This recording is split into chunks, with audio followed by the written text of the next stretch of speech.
Hey guys, so the video that is coming in a second is actually me cooking the first few sides for my Friendsgiving dinner. You might have seen me plan for that a few days ago. May have actually been earlier in the week. I don't know. I don't even know what date it is today. But anyways, I'm going to go through a few of those, get them ready, and get them in the freezer. That way, on the day of my party, everyone can come over around noon. We can start maybe playing some games, things like that. And I won't have to spend the entire day in the kitchen. I will be ready to eat by 2. So let's get cooking. So I've got 15 pounds of potatoes. I hope that'll be enough for my dinner. The only pot I could find that was big enough is actually my pressure canner. So I think my potatoes should be done in a few minutes. Once I get them all done, I will drain the water off and we will mash them up. Alright, so I've got my potatoes drained and in the bowl. I like whipped potatoes. Mom happens to be here. She likes mashed potatoes, so we're going to do old-fashioned mashed potatoes. I probably could have sat my butter out to soften, but I didn't think that far ahead. So again, this is about 15 pounds of potatoes. I might have went a little crazy, but you can always turn them into potato cakes after. It's a good way to reuse mashed potatoes. And I also got plenty of take-home containers for everyone to take lots of leftovers home. So, old-fashioned potato masher, and mash away.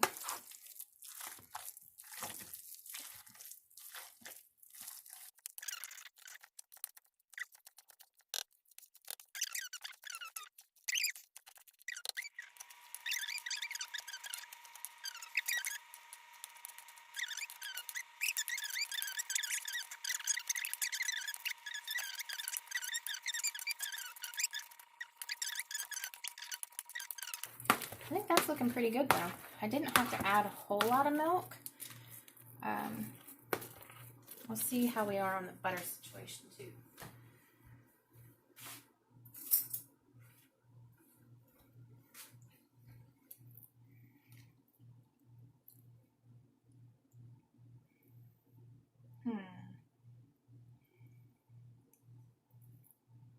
The cameraman taste. Well,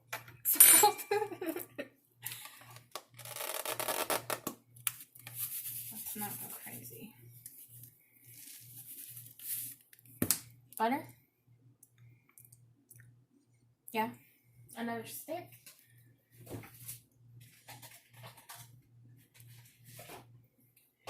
And normally, if I'm doing 5 pounds of potatoes, I think I add a whole stick to that and do less milk.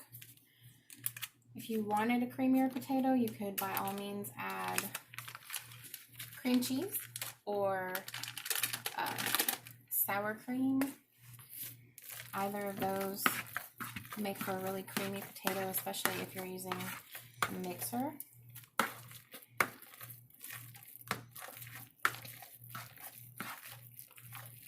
Get all that salt and that butter melted and incorporated. And my plan is to kind of just do buffet style. It'll be a really casual dinner, paper plates and all, but keep a lot of the things warm in crock pots. If you're not following me on Instagram, make sure that you do. The link is down below, and I'll make sure and I post pictures from my Friendsgiving and also from my Thanksgiving with the family in Kentucky, because I am taking a couple sides there. And from what I understand, my cousin is gonna go crazy. So we should have lots of sides and probably some different stuff than I'm making here. All right. as soon as I get this butter melted, I'm going to start putting it into my 8x5 trays and let you know how many of those I come up with. If you have more freezer space than I do, or if you're just, I guess if you had chafing dishes, these are the half size for the small chafing dishes. If you had those, you could by all means use a bigger pan. But this gave me, I think, a really good deal for what I needed, and it'll allow me, to save some space in the freezer and the fridge. So I'll let you see. You made creamed potatoes. No, they still got lumps. I don't think so. Not with all that milk you added. I didn't add that much milk. Just a tip, if you have trouble with your eyes watering while you're cutting onions, if you hold a matchstick, unlit of course, between your front teeth, then I don't know what it does, but it helps with the watering eyes. You can also cut an onion under running water, and that'll help too, but if you're dicing, I know that's not really easy to do.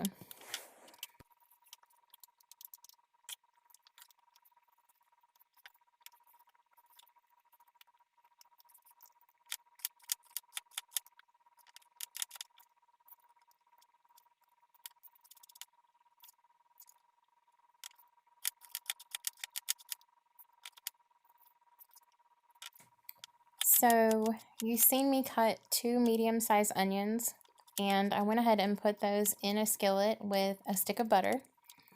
And now I've got 4 stalks of celery. I'm just adding that to the pan. Now while that is softening, and you don't want to brown them, so I just have it on like a low heat. You just want the onions and the celery to soften. I'm going to mix a bag of turkey stovetop. Actually, there are 2. It was a 2-pack. Also a bag of the savory herb and a bag of the cornbread. I'm just mixing all 4 of those together. I did buy them purposely that way, so the turkey's not my favorite. I prefer the chicken, but I went ahead and bought a 2-pack of the turkey because it was on sale. So I went ahead and combined all of those together. And you see I'm just making sure that all of my butter is melted. If you go by the directions, each box calls for a half a stick of butter. So I went ahead and cut another stick of butter and added that to the pan. So in that pan I have my onions, my celery, and 2 sticks of butter. Please don't come at me. It's Thanksgiving, y'all. I did get through a lot of butter this day. So I'm just going to add all this together.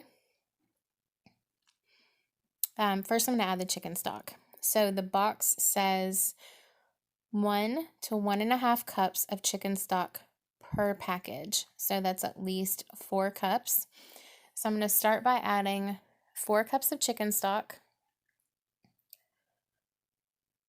I disappeared from the scene. I must have went to go get a measuring cup.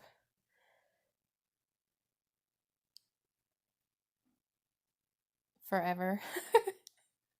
Oh, there I am. Okay. I am moving pretty slow. Since I've been off of the Humira, I have terrible joint pain, which is common with Entyvio, but it's got my knee in bad shape right now. So I'm just going to add in some good old Great Value chicken stock. Had I looked at the container before I started measuring, I would have realized that it's 32 ounces and I would have just poured it in. But instead, I did it the hard way and measured out 4 cups. Because nothing's easy for me. So there's 1, 2,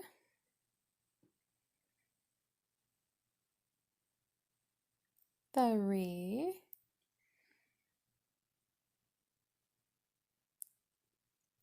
4.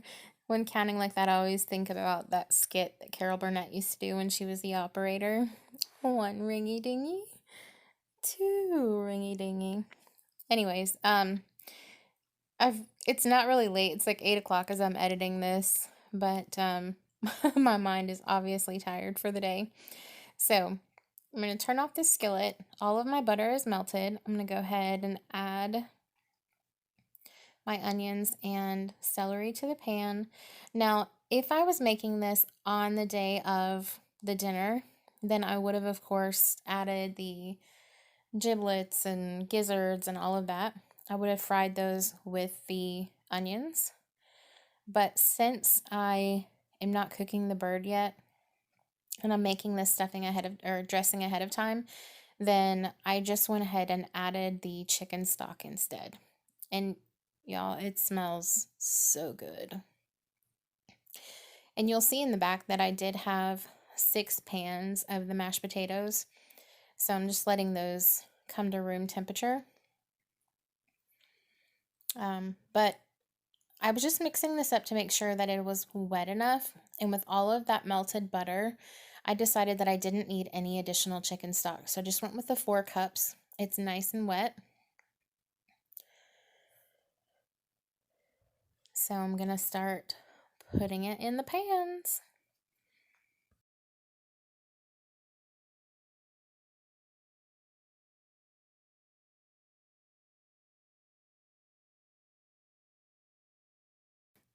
Now, the reason that dressing is different from stuffing is fluffy. So when you make stovetop or another brand of stuffing on the stove, you do fluff it up and it's kind of loose. But when you do dressing, you want to make sure that you press it down so that it's nice and compacted in the pan. And when you slice it to serve it up, it should actually cut kind of like a cake or a brownie. So it should be a solid, and it is a little bit drier than stuffing, but you don't want your dressing to be too dry. That's why I made sure that I added enough liquid with the butter and the chicken stock, because I don't want it, once I bake it, to dry out and get crusty. So the next side is going to be glazed carrots. So I have 2 pounds of carrots, and I'm going to boil them until they are tender. And then once they are tender, then we are going to glaze them. And while they're getting tender, now when I decided to do this, I wasn't sure if it was a genius or an idiot move. I watched someone use a food processor to grind up Parmesan cheese the other night on Chopped, and I was like, let's see what happens. I had never used a food processor to do this before. So it worked for what I needed. So now I'm going to mix up the other ingredients for the corn casserole. I am doubling this recipe. So normally it would be 1 can of cream style corn, 1 can of whole kernel corn, half a stick of butter, 1 cup of sour cream, and 1 box of Jiffy muffin mix.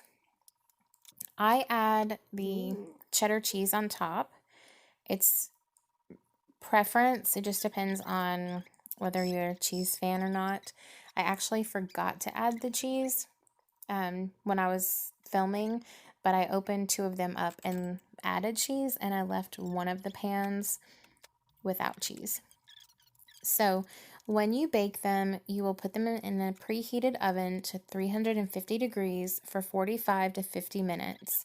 And normally you would add this into an 8x8 greased baking dish.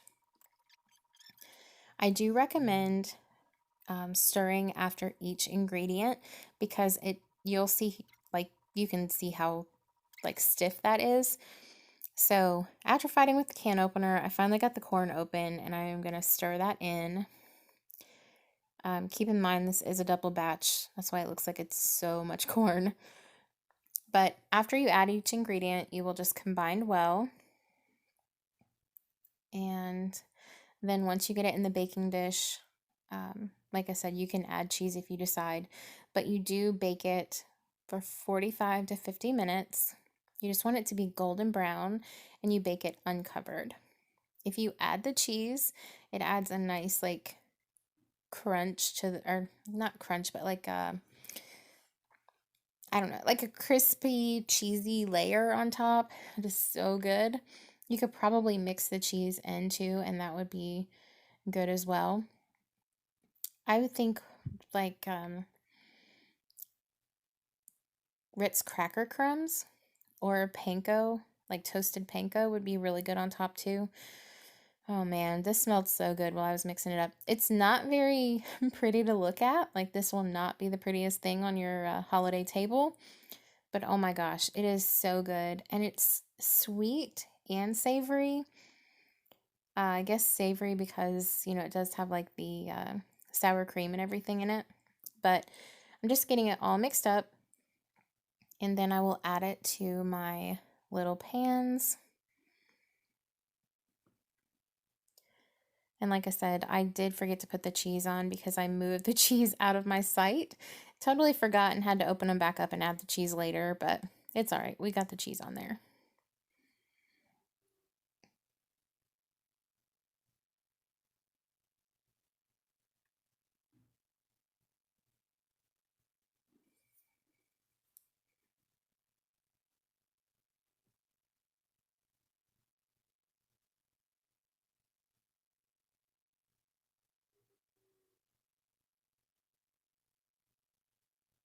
Scraping out my dish.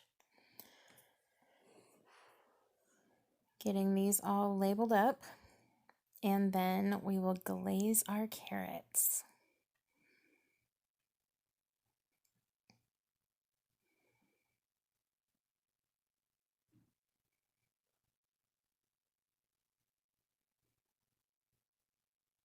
If I could have only moved as fast as this video is going, I might have got a lot more done. Okay, so in this dish, I have half a stick of butter, half a cup of brown sugar. I have it on a low heat, and I'm basically just melting the butter and dissolving the sugar. I don't want this to seize up, so I'm just being very careful. And if you can hear Max, I'm sorry, there must be a dog outside. So I'm gonna keep a really close eye on it. And essentially what butter and brown sugar is butterscotch. So just making sure this stays moving. And I'm going to pull it off the heat because the phone rang. So, okay, back to cooking. And then I am just adding it to my carrots. I did drain all of the water off, and I'm just tossing it. And I apologize that I was out of frame. Like I said, the phone had rang, so I had my sister on the phone. But you'll see what they look like here as I add them. See, they just have that nice caramelized look to them. Oh my goodness. The butterscotch smelled so good. And when I say butterscotch, I won't say that it was like eating a butterscotch pie. It was just, oh, smelled so good. But thanks for cooking with me, guys. Don't forget to like, share, comment, and subscribe.